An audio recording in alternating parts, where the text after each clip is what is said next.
listen to the truth. Your next question? Do you recognize that you can feel emotion without able to tell the other what is making you emotional? Do you recognize that you are able to feel emotion without being able to tell the other what the emotion is?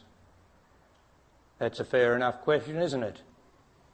Because often we can't put our finger on the emotion, can we? It's just there.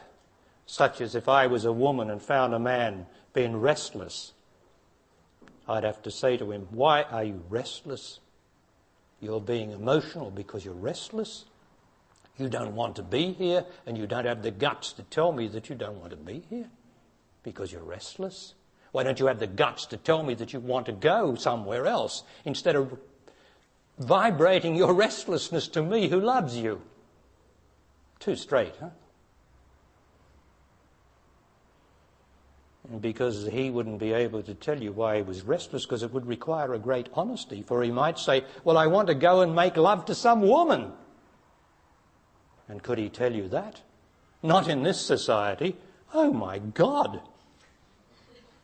So you're going to be dishonest because you can't take his honesty. He's going to trick you as much as he can.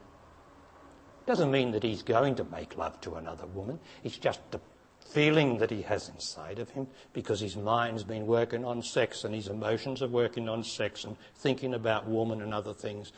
You know, could he put his finger on that? Well, I could put his finger on it because I know every man thinks about sex all the time. So that's one way we can put our finger on man's emotions and his anger. And all men's anger, you know, comes down to frustration. Every bit of anger in a man comes down to sexual frustration.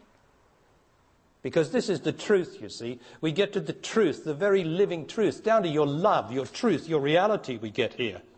And you start to see things with a bit of sense instead of with feelings.